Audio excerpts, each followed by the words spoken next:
প্রধান উপদেষ্টা ডক্টর মোহাম্মদ ইউনূসের সভাপতিত্বে জাতীয় সংসদ ভবনের দক্ষিণ প্লাজায় চলছে জুলাই জাতীয় সনদের স্বাক্ষর অনুষ্ঠান। সরাসরি আমরা চলে যাচ্ছি সেই অনুষ্ঠানে।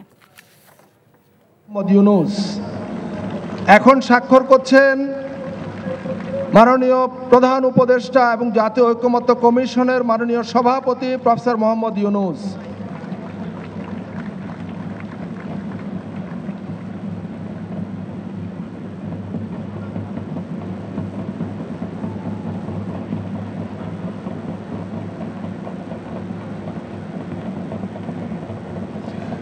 সম্মানিত অতিথিবৃন্দ, আমরা করতালি দিয়ে জাতীয় নেতৃবৃন্দকে অভিনন্দিত করি।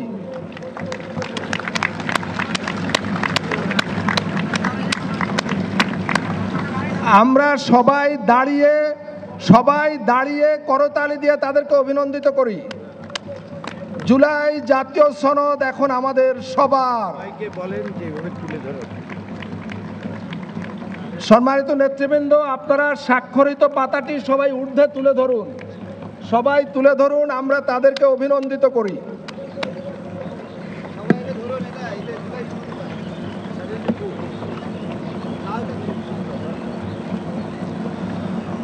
ধন্যবাদ।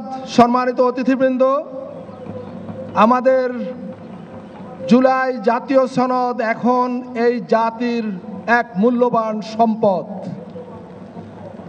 এই জুলাই জাতীয় সনদ আগামী দিনে হয়তো আরও নানাভাবে সংশোধন পরিমার্জনের মধ্য দিয়ে এটা আরও বেশি গুরুত্বপূর্ণ হয়ে উঠবে জাতির জন্য।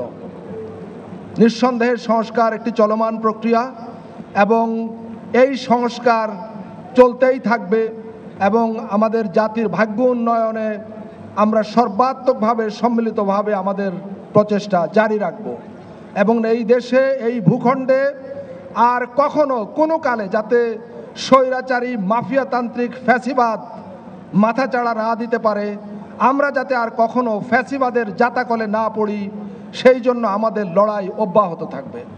সম্মানিত নেতৃবৃন্দ, জাতীয় নেতৃবৃন্দ এবং সম্মানিত অতিথিবৃন্দ, আপনারা দয়া করে বসুন, অনুগ্রহ করে সবাই আসন গ্রহণ করুন।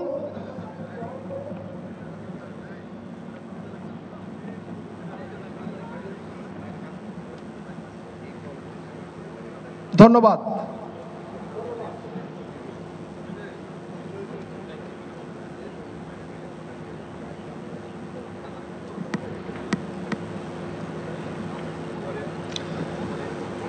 এ পর্যায়ে আমি আজকের অনুষ্ঠানের শেষ প্রান্তে, আমাদের আর খুব বেশি সময় নেই, আমরা মাননীয় প্রধান উপদেষ্টা এবং জাতীয় ঐকমত্য কমিশনের মাননীয় সভাপতি প্রফেসর ডক্টর মোহাম্মদ ইউনূসকে আমন্ত্রণ জানাই তার মূল্যবান বক্তব্য প্রদানের জন্য, এবং তার বক্তব্যের পর আমাদের পূর্ব নির্ধারিত কর্মসূচি অনুযায়ী একটি ফিল্ম প্রদর্শনী হবে এবং তার মধ্য দিয়ে আমাদের অনুষ্ঠানের সমাপ্তি ঘটবে।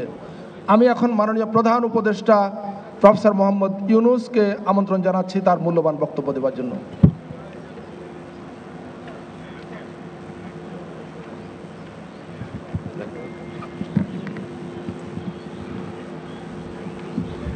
বিসমিল্লাহির রহমানির রহিম।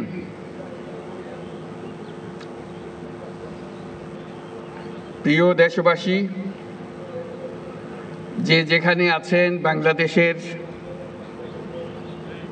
খেতে খামারে, শহরে নগরে গঞ্জে যারা আমাদেরকে দেখছেন আজকে এই মহান দিবসে,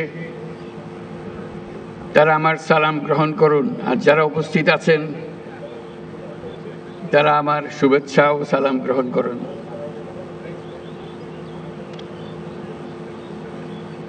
প্রথমে আল্লাহর কাছে শুকরগুজারি করছি এই মহান দিবসটি আমাদেরকে দেওয়ার জন্য। তার রহমতে আজকে আমরা এটা সফল করতে পারলাম এবং তার যে রহমত আছে সেটারও প্রমাণ আমরা পেলাম। যখন জুলাই ঘোষণা দেওয়ার জন্য এখানে এসেছিলাম, দোকানে বৃষ্টির কোনো লক্ষণ ছিল না, কিন্তু আমাদের কাজ শুরু হবার মাত্রই বৃষ্টি শুরু হয়ে গেল। তা আমি বললাম, যেটা আল্লাহর রহমত আমাদের উপরে বর্ষাচ্ছে। আজকেও আল্লাহর মেহেরবানি, ঠিকই তিনি আমাদের উপর রহমত বর্ষিয়েছেন, তার কাছে আমরা শুকরগুজারি করি। এই যে মহান দিবস এবং তার মধ্যে বিশেষ একটি ক্ষণ আল্লাহ আমাদেরকে দিয়েছেন, যে সমস্ত জাতি একসঙ্গে হয়ে, সমস্ত রাজনৈতিক নেতা একসঙ্গে হয়ে তারা জুলাই সনদে স্বাক্ষর করছেন। এরকম ঘটনা ঘটবে এরকম কেউ আমরা চিন্তা করতে পারি নাই। যখন ঐক্যমত্য কমিশন গঠন করলাম, মনে মনে আশা ছিল যে হয়তো দু একটা বিষয়ে তাদেরকে একমত করতে পারবো, কিন্তু রাজনৈতিক দলের বক্তব্য শুনলে মনে হয় কেউ কারো কথা শুনবে না। কাজে ভয়ে ভয়ে এটা শুরু হয়েছিল। প্রফেসর আলী রিয়াজকে দায়িত্ব দিয়েছিলাম, উনি একজন গুণীজন, যে উনি বুঝে বুঝে যদি অগ্রসর হতে পারেন। অবাক কাণ্ড, সারা দেশ দেখল, সমস্ত রাজনৈতিক দল শুধু আলাপে বসলো না, চমৎকার আলাপ করলো। এত গভীরভাবে, এত গভীর জ্ঞানের সঙ্গে তাদের মধ্যে আলোচনা হলো, এত সৌহার্দ্যের সঙ্গে আলোচনা হলো, এটা না দেখলে আমাদের বিশ্বাস হতো না। আপনারা যারা দেশের প্রত্যন্ত অঞ্চলে আছেন, বিভিন্ন জায়গায় আছেন, তারা প্রত্যেকে দেখেছেন, কারণ টেলিভিশনে এটা প্রচার হচ্ছিল ক্রমাগতভাবে, কিভাবে তারা তাদের যার যার নীতিগুলো তুলে ধরছেন, বক্তব্যগুলো তুলে ধরছেন। সেটা সব মানুষ শুনতে পেয়েছে শুধু নয়, তারা অংশগ্রহণ করেছে, মনে মনে অংশগ্রহণ করেছে, ঘরের মধ্যে তর্ক বিতর্ক করেছে, কার কথা ঠিক, কার কথা উচিত, কোনটা মানলে ভালো হবে, কোনটা গ্রহণ করা উচিত হবে, এবং সেটা নিজেদের মধ্যে লেখালেখি করেছে, তর্ক বিতর্ক করেছে, সারা জাতিকে এটার মধ্যে ঢুকিয়ে ফেলেছে। আপনারা শুধু সীমাবদ্ধ কামরাতে বসে আলাপ করেননি,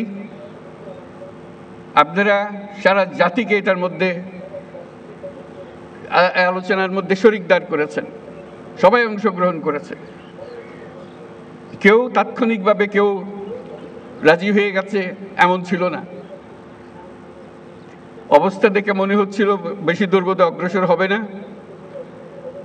কয়েকটি বিষয়ে একমত হয়ে বোধহয় সমাপ্ত হবে। কিন্তু ক্রমে ক্রমে যত জটিল বিষয় হোক না কেন, ঐক্যমতে এসছেন। আজকে আমরা একটা দীর্ঘ তালিকা নিয়ে এই সনদ প্রণয়ন করতে পারছি। আমরা রাজনৈতিক দলের সদস্যদের জন্য এবং আমাদের কমিশনের সহসভাপতি এবং সদস্যবৃন্দের জন্য জোরে একটা হাততালি দিয়ে অসম্ভবকে সম্ভব করার জন্য। তারা ইতিহাসে অক্ষয় হয়ে থাকবে, তাদের নাম অক্ষয় হয়ে থাকবে। লোকে চিন্তা করবে যে তারা কিভাবে এটা করেছিল। আজকে এই দিনটি যে পেলাম, এটা মহান দিন। এটার কথা চিন্তা করলে গা শিউরে ওঠে। এমন একটি দিন, সেটা শুধু জাতির জন্য না, সারা পৃথিবীর জন্য একটা বড় রকমের উদাহরণ হয়ে থাকবে। বহু জায়গায় সেটা পাঠ্যপুস্তকে থাকবে, সেটা ক্লাসরুমে আলোচনা হবে, রাজনৈতিকবিদদের মধ্যে নিয়ে এটা নিয়ে আলোচনা হবে বিভিন্ন দেশে। কোনটা ঠিক, কোনটা বেঠিক, তারা কি বললো, আমরা কি চাই, তারা সেটা পারে কিনা সেটা চেষ্টা করে দেখবে তাদের দেশে এটা সম্ভব কিনা। যেই উদাহরণ আমাদের দেশের রাজনৈতিকবৃন্দ সৃষ্টি করেছেন, সেটা দেশের জন্য তো বটেই, সারা পৃথিবীর জন্য উদাহরণ হয়ে থাকবে। আমি তাদেরকে আবারও মোবারকবাদ জানাই এই কাজটি করার জন্য, দেশকে অনেক উচ্চে নিয়ে যাওয়ার জন্য। বহু উচ্চে নিয়ে গেছেন তারা। এই যে আমরা এটা পারলাম, একটা কমিশন বসিয়ে একমত করার চেষ্টা করা, এই যে কমিশন বসানো হলো, এই সুযোগ যারা দিল, যার কারণে হলো, তাদের কথা আমরা একবার স্মরণ করি। গণ অভ্যুত্থানের নায়কদের কথা স্মরণ করি, যাদের কারণে আজকে আমরা এখানে এসেছি। যারা এই অভ্যুত্থানের জন্য প্রাণ দিয়েছে, রক্ত দিয়েছে, তাদের কাছে স্মরণ করি। যারা আহত হয়েছে, বীর যোদ্ধা যারা আহত হয়েছে, বেঁচে আছেন, কষ্টে আছেন, তাদের কথা স্মরণ করি, তাদের কাছে আমাদের শ্রদ্ধা জ্ঞাপন করি, আমাদের কৃতজ্ঞতা প্রকাশ করি। তাদের জন্যই আজকে আমাদের এই দিনটি করা সম্ভব হয়েছে। তাদের কাছে আমরা সারা জাতি চিরকৃতজ্ঞ থাকবে। আমরা সেই কৃতজ্ঞতা তাদেরকে জানালাম। আমরা আজকে যে কাজটা করলাম, এখানে স্বাক্ষর করলাম সবাই মিলে, সেটা দিয়ে আমার বাংলাদেশ পরিবর্তন হবে। এই পরিবর্তন সম্ভব হলো ওই গণ অভ্যুত্থানের কারণে, ছাত্র জনতার অভ্যুত্থানের কারণে। এটা হলো দ্বিতীয় অংশ। সেটা তারা করেছিল বলেই আজকে আমরা এই সুযোগ পেলাম। আমরা পুরনো কথাবার্তা সব পাল্টে ফেলে নতুন কথাগুলো আমাদের জীবনে নিয়ে আসলাম, আমাদের জাতীয় জীবনে নিয়ে আসলাম, আমাদের সংবিধানের পরিবর্তনের মধ্যে নিয়ে আসলাম, আমাদের অন্যান্য বিষয়ে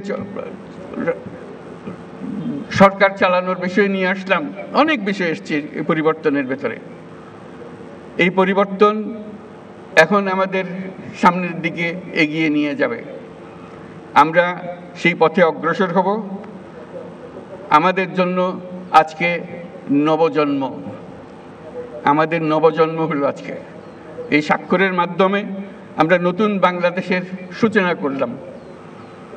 সেটা যেন সঠিকভাবে আমরা যেতে পারি, এটার জন্য আমরা আল্লাহর মেহেরবানি চাই, যাতে করে আমরা এটার থেকে বিচ্যুত না হই। আমরা একমত হয়েছি, এই একমত সুন্দরভাবে পরিচালনা করা, সামনের দিকে নিয়ে যাওয়া কিভাবে আমাদের কাছে সম্ভব হয়। যেই তরুণরা এই দিনটিকে সম্ভব করেছে, এই বাংলাদেশের আনাচে কানাচে এই পরিবর্তনের জন্য যারা জীবন দিয়েছে, তারা এই তরুণরাই আবার বাংলাদেশকে নতুন করে গড়বে। এই আলোকে, এই চিন্তাধারার আলোকে তারাই দেশকে গড়বে, তারাই দেশের নেতৃত্ব দেবে, তারা আমাদেরকে পথ দেখাবে। এই দেশ তরুণদের দেশ। এখানে 18 কোটি মানুষের মধ্যে অর্ধেক মানুষ হলো 27 বছরের নিচে। চিন্তা করেন কিরকম তরুণ এই মানুষ, বাংলাদেশের মানুষ। এটি আমাদের সম্পদ। সারা দুনিয়া অবাক বিশ্বে আমাদের দিকে তাকিয়ে আছে, কখন আমরা তাদেরকে সাহায্য করব ওই তরুণদের পাঠিয়ে। কারণ সারা দুনিয়াতে তরুণদের অভাব। কোনো দেশে তো তরুণ নাই বলতে গেলে। কাজে তারা আমাদের দিকে তাকিয়ে আছে। এটাই হলো আমাদের সুবর্ণ সুযোগ, তাদেরকে এগিয়ে যেতে দেওয়া।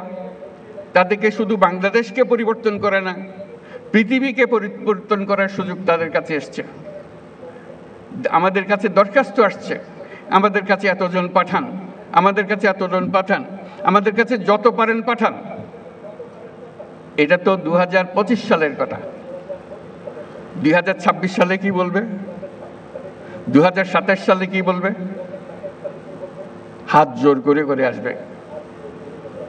কারণ আমাদের তরুণটা ছাড়া পৃথিবীতে এত তরুণ দিতে পারে, এত তাজা শক্তি দিতে পারে, এত সৃজনশীল মানুষ দিতে পারে, এত বিশ্বস্ত মানুষ দিতে পারে, দেশ খুঁজে পাওয়া যাবে না। কাজে সেই দেশকে গঠন করার দায়িত্ব আগামী সরকারকে নিতে হবে, পরবর্তী সরকারগুলোকে নিতে হবে। সেটার জন্য এই প্রস্তুতি হচ্ছে এই আমাদের সনদ। এই সনদের মাধ্যমে আমরা আরেকটা বড় কাজ করলাম। আমরা বর্বরতা থেকে সভ্যতায় আসলাম। আমরা এক বর্বর জগতে ছিলাম, যেখানে আইন কানুন ছিল না, মানুষের ইচ্ছায় যা ইচ্ছা তা করতে পারত। এখন আমরা সভ্যতায় আসলাম, এবং এমন সভ্যতা আমরা গড়ে তুলব মানুষ ঈর্ষার চোখে আমাদেরকে দেখবে। কাজেই সেটা এখন আমাদের পরবর্তী এই সনদ পরবর্তী জীবন আমরা কিভাবে গঠন করব তার উপর নির্ভর করবে। কিন্তু আমাদের ভবিষ্যৎ অত্যন্ত চমৎকার। শুধু আমাদের সমাজটাকে গঠন করতে পারলে এই জাতির সবচেয়ে বড়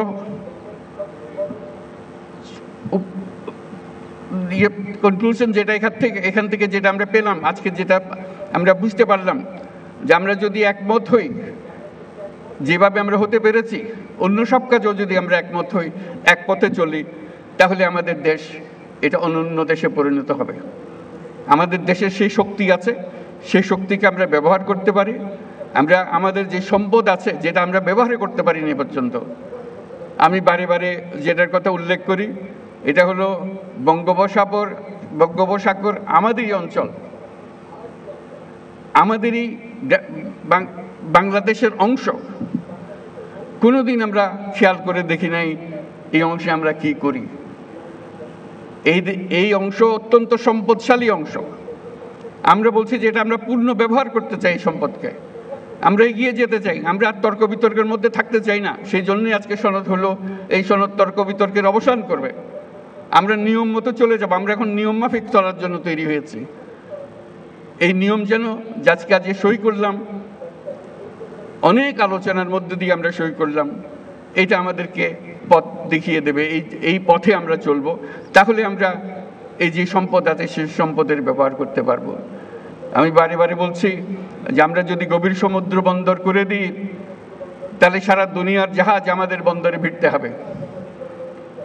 আমাদের পণ্য সিঙ্গাপুরে খালাস করে দিয়ে চলে যেতে হবে না, অন্য দেশের পণ্য সিঙ্গাপুরে খালাস করে দিয়ে যেতে হবে না, আমার দুয়ার পর্যন্ত নিয়ে আসতে পারবে। এবং অন্যান্য দেশের যারা সুযোগ দিতে পারবে না, তাদের পণ্য এখানে দিয়ে যাবে, আমাদের এখান থেকে তারা নিয়ে যাবে। কাজে একটা বিরাট সুযোগ। আর বঙ্গোপসাগরে মাছেরও তো একটা বিষয় আছে। অন্য দেশের মাঝিরা এসে, আমাদের মৎস্যজীবীরা আছে, এসে আমাদের পানি থেকে তারা মাছ শিকার করে নিয়ে যায়। আমরা হাত করে তাকিয়ে দিয়ে যায়, আমরা আমাদের মাছ ঘরে আনতে পারি না। এটার থেকে তো আমাদের উঠতে হবে। সেই বঙ্গোপসাগরকে মিলিয়ে, তার উপকূলকে মিলিয়ে আমরা সমস্ত বাংলাদেশ পরিবর্তন করে ফেলতে পারি। আমাদের পরিকল্পনায় যদি আমরা মাতারবাড়ি, কক্সবাজার সবকিছু মিলিয়ে, মহেশখালী সবকিছু মিলিয়ে আমরা যদি একযোগে বন্দর উন্নত করি, তাহলে পুরো এলাকা নতুন সিঙ্গাপুরে পরিণত হবে। এটা নির্ঘাত, এটার থেকে কেউ বাইরে যেতে পারবে না এবং সকল দেশের মানুষ এখানে আসবে। আমরা আমাদের অর্থনীতির অংশ হিসেবে আঞ্চলিক অর্থনীতি গড়ে তুলতে পারি। আমরা নেপালে, ভুটানে, সেভেন সিস্টার্সে তাদের সঙ্গে আর্থিক সম্পর্ক গড়ে তুলতে পারি শুধু এই বন্দরের কারণে, এই যোগাযোগের কারণে। তারাও সমৃদ্ধ হবে, আমরাও সমৃদ্ধ হব। কাজে এই সুযোগগুলো আছে, যদি আমরা মত ঠিক মতো চলতে পারি। সেই জিনিসটা আজকে আমাদেরকে দেখিয়ে দিল যে আমরা পারি। সেটাই হলো আজকের আমাদের যে শিক্ষা, যে আমরা যেটা চাই সেটা করতে পারি। এবং যেটা আজকে করলাম সেটা ছাত্রদের, তরুণদের জানিয়ে দেওয়ার জন্য তাদের পাঠ্যপুস্তকে থাকবে আমরা কিভাবে ঐক্যমতে এসেছি, কী কী বিষয় বিবেচনা করেছি, তারা কেন এই সিদ্ধান্তে এসছে, কীভাবে এসছে, তাদের জন্য যে তারা বিতর্কগুলো করেছেন দিনের পর দিন এই সিদ্ধান্তে আসার জন্য, সেগুলোর ভিডিও ইস্যুভিত্তিক তৈরি করে করে ছাত্রদের হাতে দিয়ে দেওয়া হবে। তারা যেন দেখে তাদের নেতারা কিভাবে তাদের বিষয়গুলো বিবেচনা করছেন, কিভাবে সিদ্ধান্তে আসছেন, তারা যেন অনুপ্রাণিত হয়।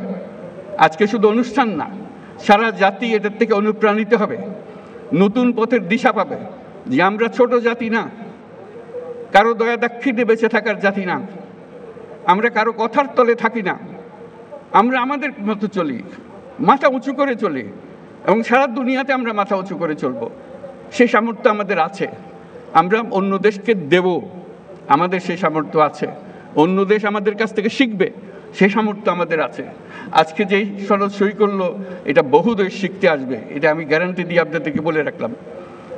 এই যে একটা উদাহরণ সৃষ্টি করলেন, এরকম আরও বহু উদাহরণ আমরা সৃষ্টি করতে পারি। সেই পথে আমরা যেন চাই। আমরা একটা মহান জাতি, সেই মহান জাতি হিসেবে নিজেদের মধ্যে অনুভব করতে হবে কেউ যেন আমাদেরকে ধাক্কা দিয়ে চলে যেতে না পারে, আমাদের দেখলে সম্মান করে, মাথা নিচু করে থাকে। এত জিনিস তোমরা কি করে করলে? এখনো তারা চিন্তা করে যে তারা এত কিছু কিভাবে করলো, এই অভ্যুত্থান করলো, একটা এত বছরের সরকারকে ফেলে দিল, পালিয়ে গেল সরকার, একটা নতুন সরকার করলো, একটা নতুন সনদ করলো, এত কিছু করলো তারা। এটাই অবাক বিস্ময়ে তাকাচ্ছে। আমরা নির্বাচনের কথা বলেছি, এই সুর, যে সুর আজকে আমরা এখানে বাজালাম, সেই সুর নিয়ে আমরা নির্বাচনের দিকে যাব। ঐক্যের সুর, ঐক্যের সুর দিয়ে আমরা নির্বাচনের দিকে যাব। ফেব্রুয়ারিতে নির্বাচন হবে এবং এই ঐক্য যেন বজায় থাকে। আজকে ঐক্যমত্যে আমরা যেরকম সনদ করলাম, এই রাজনীতির ব্যাপারেও, নির্বাচনের ব্যাপারেও আপনারা রাজনৈতিক নেতারা বসে, বিভিন্ন দলের নেতারা বসে একটা সনদ করেন কিভাবে নির্বাচন করবেন। যেমন তেমন করে নির্বাচন করলে তো আবার পুরোনো জায়গায় ফিরে যাওয়া, কিছু করে লাভটা কি হলো? এই কথা লিখে আমার লাভ কি হলো? কথা লিখলাম, কথা মানলাম না, কাজের মধ্যে গিয়ে মানলাম না। কাজেই আমার অনুরোধ, আপনারা আবার ঐক্যমত্য কমিশন বলেন, কমিটি বলেন, নিজেরা বসুন, নির্বাচনটা কিভাবে সুন্দরভাবে করবেন, উৎসবমুখর করে করবেন, ইতিহাসে স্মরণীয় করে তুলবেন। যেই সনদ রচিতা এই নির্বাচন করেছে, এই সনদ তৈরি করেছে যারা, তাদের হাতে এই নির্বাচন সৃষ্টি হয়েছে। পুলিশ এসে কেন ধাক্কাধাক্কি করবে সেখানে? নিজেদের নির্বাচন নিজেরা করব আমরা, কারো এসে আমাদেরকে সোজা করতে হবে না, আমাদেরকে দেখিয়ে দিতে হবে না, ধাক্কাধাক্কি করতে হবে না। আমরা কি জানি না নাকি কিভাবে নির্বাচন সুন্দরভাবে করতে হয়? সেটা যেন একটা উদাহরণ হয়, সেটা জাতির জন্য উদাহরণ, বিশ্বের জন্য একটা উদাহরণ হিসেবে আমরা সে নির্বাচনটা করতে চাই। আমরা ইনশাআল্লাহ পারবো। আজকে সেই পারার একটা চিহ্ন আমরা এখানে রেখে গেলাম। এই চিহ্নটা ধরে আমরা পথে অগ্রসর হব। আল্লাহ আমাদেরকে সেই সামর্থ্য দিক, সেই জন্য আমাদের সবার জন্য দোয়া করেন। যারা আজকে শুনছেন, দূরে দূরে আছেন, মন ঠিক করেন যে এই যে ঐক্যমতের মাধ্যমে যে কঠিন কঠিন কাজ সমাধা করা যায়, আমরা যে বর্বরতার থেকে সভ্যতায় এসেছি তার প্রমাণ রাখা যায়, কার্যে প্রমাণ করতে হবে। এখন তো কাগজে আমরা প্রমাণ করলাম, সেই সভ্যতা আমরা নিয়ে আসলাম, এখন কাজে প্রমাণ করতে হবে যে আমরা সেই সভ্যতা অর্জন করেছি। আমাদের রাজনৈতিক নেতারা আমাদেরকে সে পথ দেখিয়েছেন, আমরা তাদের কাছে মাথা নত করছি যে তাদেরকে তারা আমাদেরকে এই পথ দেখানোর জন্য পরবর্তীতেও তারা যেন সুন্দরভাবে করে, নির্বাচনটাও সেরকম যেন আমরা বাহবা দিতে পারি। সবাই মিলে এমনভাবে নির্বাচন করব, কোন দুনিয়ার কোনো কেউ এসে বলতে পারবে না এখানে ক্ষতি হয়েছে, এখানে গোলমাল হয়েছে, এই কথা যেন বলতে না পারে। বাইরের লোক এসে কেন আমাদেরকে বলবে তোমরা এটা ঠিক করে নাই, ওটা ঠিক করে নাই? আমরা কি জাতি হলাম যে বাইরের কথার জন্য আমাদেরকে অপেক্ষা করতে হবে? আমরা যারা এই সনদ তৈরি করতে পারি, সে ক্ষমতাতে কি দুনিয়ার কারো কাছে কোনো কম মনে হয়েছে আপনাদের কাছে? সে আলোচনা কি কারো কাছে কম মনে হয়েছে আপনাদের কাছে? যে রাজনীতিবিদরা এখানে অংশগ্রহণ করেছেন, তাদের বিদ্যা, তাদের জ্ঞান, তাদের অভিজ্ঞতা অন্য দেশের কোনো রাজনীতিকের চেয়ে কম মনে হয়েছে আপনাদের কাছে? মোটেই মনে হয় নাই। তাহলে কেন আমরা এটা পারবো না? কাজে আপনারা দোয়া করেন, সবাই মিলে চেষ্টা করেন যাতে করে আমরা সুন্দরভাবে নির্বাচনটা করতে পারি ইনশাআল্লাহ। তাহলে আমরা সঠিক পথে অগ্রসর হতে পারব। আজকে সবাইকে ধন্যবাদ জানিয়ে, বিশেষ করে যারা এই সনদে স্বাক্ষর করলেন তাদেরকে ধন্যবাদ জানিয়ে, তারা আমাদের দেশটাকে একটা বহু উচ্চতায় আমাদেরকে নিয়ে গেল। সে উচ্চতায় যেন থাকতে পারি, আরও উচ্চতায় যেন আমরা যেতে পারি, সেটার জন্য আল্লাহর দোয়া কামনা করছি। সবাইকে ধন্যবাদ।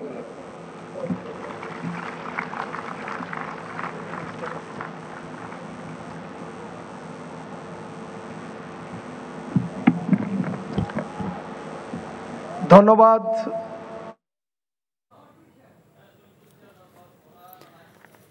দর্শক, এতক্ষণ আপনারা দেখছিলেন জুলাই সনদ স্বাক্ষরের মূল অংশটি এবং সেখানে প্রধান উপদেষ্টার বক্তব্য।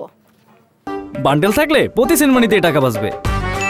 বিকাশ সেনমানি বান্ডেল কিনে জিতুন প্রতি লেনদেনে।